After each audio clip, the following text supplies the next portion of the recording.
Maka begitu tiba musim haji, Uwais menghadang ibunya dari Yaman menuju Mekah dengan godaan diskon baju dan barang di akhir Ramadan.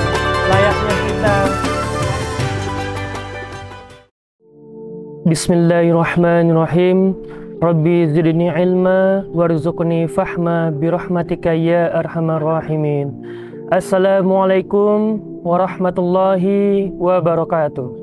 Alhamdulillahilladzi arsala rasulahu bil huda wa dinil haq liyuzhirahu 'alad dini kullih wa kafa billahi syahida. Asyhadu an la ilaha illallah wa asyhadu anna Muhammadar Rasulullah sallallahu alaihi wasallam. Amma ba'du. Segala puja dan puji hanyalah milik Allah, Zat yang Maha Ghafur, yang selalu memberikan beribu-ribu nikmat yang tiada terukur, mulai dari nikmat dalam keimanan, Islam, hingga sehat walafiat. Kalaupun ada hamba yang mencoba menghitung-hitung nikmat Allah, maka yang dilakukannya merupakan sesuatu hal yang merugikan, karena hal tersebut merupakan hal yang sia-sia. Salawat beriring salam selalu kita panjatkan untuk baginda besar, duta padang pasir, buah hati Siti Aminah, belahan jantung Abdullah, yakni Nabi besar Muhammad sallallahu alaihi wasallam, yang mana berkat beliau kita berada di dunia yang penuh pengetahuan seperti sekarang ini.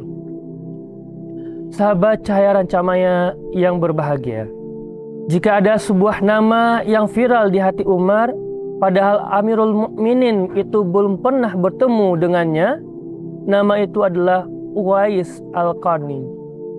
Umar mendengar namanya langsung dari Nabi Muhammad SAW. Dalam sebuah hadis dijelaskan yang artinya, nanti akan datang seseorang bernama Uwais bin Amir bersama serombongan pasukan dari Yaman. Ia berasal dari Murad, kemudian dari Quran. Ia memiliki penyakit kulit, kemudian sembuh darinya kecuali bagian 1 dirham. Ia punya seorang ibu yang sangat berbakti kepadanya. Seandainya ia mau bersumpah kepada Allah, maka akan diperkenankan apa yang ia pinta.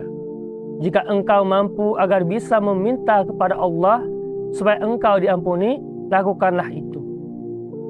Hadis riwayat Muslim. Dalam hadis yang lain pun Rasulullah SAW menyebutkan secara langsung bahwa tabi'in terbaik adalah Uwais Al-Qarni. Di dalam hadis disebutkan yang artinya, sesungguhnya sebaik-baik tabi'in adalah laki-laki bernama Uwais. Ia memiliki seorang ibu dan sangat berbakti kepadanya. Jika engkau berumur panjang dan bertemu dengannya, mintalah agar ia memohonkan ampunan Allah untukmu. Hadis riwayat Muslim. Sejak mendengar sabda Rasulullah SAW, Umar bin Khattab radhiyallahu an tak pernah melupakan setiap kali ada pasukan Yaman yang ia temui. Umar senantiasa mencari nama Uwais Al-Qarni. Hingga bertahun-tahun lamanya setelah Rasulullah wafat, saat pasukan Yaman singgah di Madinah, Umar menjumpai apa yang selama ia rindukan. Apakah di antara kalian ada laki-laki yang bernama Uwais bin Amir? Ya, jawab rombongan tersebut. Dari mana ia berasal? Dari Murad, tepatnya Khan. Orang-orang yang heran mengapa Umar mencari Uwais, sosok yang tidak begitu penting di dalam pasukan Yaman. Yang dicari pun lebih suka menyendiri. Umar memperhatikan Uwais dengan seksama. Dipandangnya wajah teduh yang nama dan kemuliaannya disebut langsung oleh Rasulullah SAW itu. Lalu ia menyeliki sebuah tanda senoktah bekas luka di lengannya. Penampilannya sangat sederhana, bahkan tidak dianggap oleh kaumnya, namun doanya sangat mustajabah. Umar menceritakan hadis yang ia dengar langsung dari Rasulullah, lalu memintanya untuk memohon ampunan. Demi disebutnya nama Allah dan Rasulullah, Khuwais pun mendoakan Umar, lalu pergi entah kemana. Ia tidak mau kisahnya yang viral, lalu orang-orang memujanya. Ia selalu menjauhi popularitas dunia. Adapun bukti Khuwais Al-Qarni mengapa Khuwais demikian mulia di hadapan Allah dan doanya sangat mustajab, jawabannya ada pada hadis di atas. Selain hatinya bersih, Khuwais sangat berbakti kepada ibunya.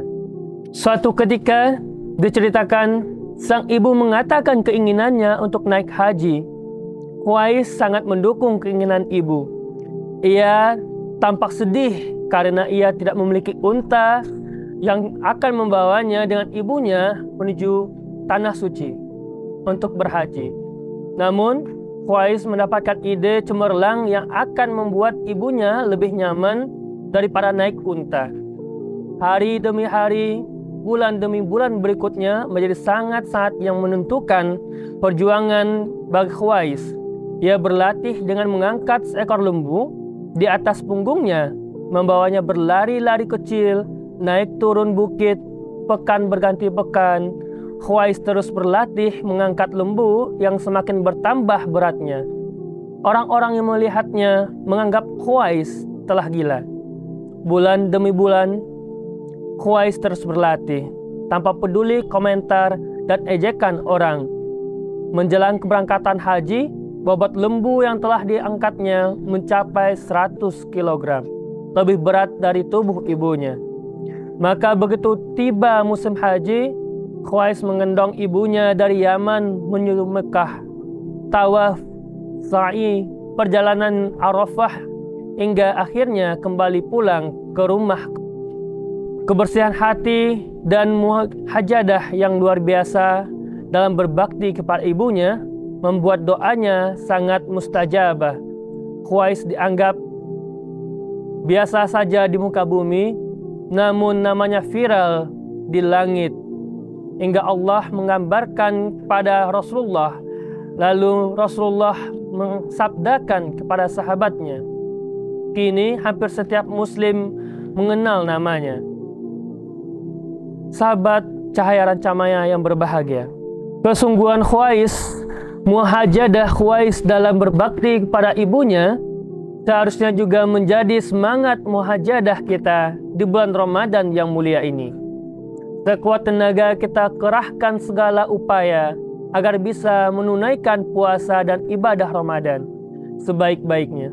Sejak hari pertama, mungkin makin lama makin mendekati Idul Fitri nanti, tantangan kita semakin berat seperti beratnya lembu yang bertambah semikian hari. Namun, dengan kesungguhan setiap waktu, beban berat itu tetap kuat Khuwais angkat. Demikian pula dengan godaan diskon baju dan barang di akhir Ramadan. Layaknya kita harus kuat juga menahan godaannya.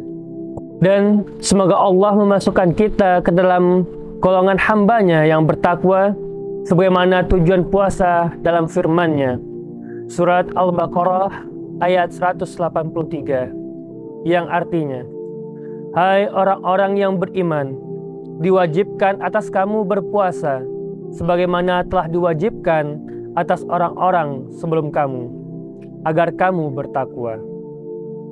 Ketika kita telah menjadi hambanya yang bertakwa, semoga Allah Subhanahu wa Ta'ala mencurahkan ridho kepada kita dan tiada tempat kembali selain surganya. Hal ini juga dijelaskan di dalam Al-Quran, yang artinya, sesungguhnya orang-orang yang bertakwa berada dalam surga dan kenikmatan. Quran Surat At-Tur ayat 17. Semoga Allah menjaga kesehatan kita, menganugerahkan kekuatan beribadah secara optimal di bulan Ramadan ini, mengokohkan muhajadah kita, dan kelak mempertemukan kita semua di dalam ridha dan surganya. Terima kasih. Jika ada kesalahan mohon diberi maaf. Assalamualaikum warahmatullahi wabarakatuh. Come and join us.